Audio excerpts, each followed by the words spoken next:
আরে ভাবি, আপনি? আমি। কি খবর? কেমন আছেন আপা? আমি ভালো আছি, উপরওয়ালা রাখছে। আপনি ভালো আছেন? আছি।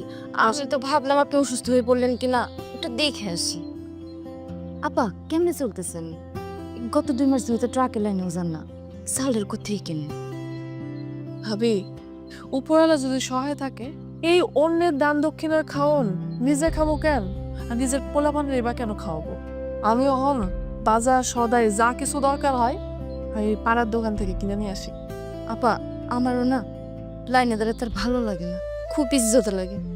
সবাই দেখে আমি ওই লাইনে দাঁড়াতে চাই না, কিন্তু আপনি কেমনে কি করলেন? ভাবি, ওই যে দেখেন, আমার এই সংসার প্রকল্পে আমি যোগাযোগ করছিলাম। তারা যখন শুনছে যে আমি সেলাই মেশিনে কাজ জানি, তখন আমারে এই সেলাই মেশিনটা তারা দিচ্ছে। কিস্তি কেমনে ম্যানেজ করলেন? কোনো কিস্তি নেই ভাবি, কিন্তু এইখান থেকে আপনাকে ইনকাম করতে হবে, এটাই সত্য। আমারও দিবে?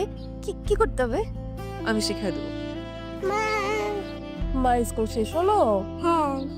আমি ওর স্কুল ড্রেসটা আমি বানিয়েছিলাম ভাবি। তারপরে ওর স্কুলের প্রধান শিক্ষক আমার এই স্কুল ড্রেস বানানোর কাজগুলো দিচ্ছে।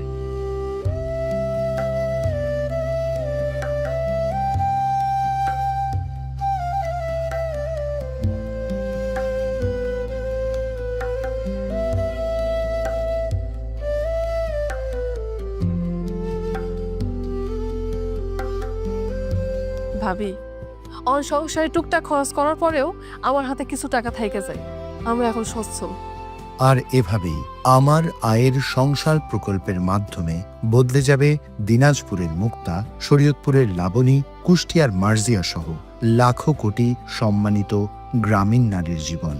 সরকারি ভাতার লাইনে না দাঁড়িয়ে তারা এবার দাঁড়াবে নিজের পায়ে। তাদের কেউ করবে উঠান কৃষি, কেউ বা আবার ফ্রিল্যান্সিং, হাতের কাজ, সেলাই, হাঁস মুরগির খামার, মাছের চাষ ইত্যাদি।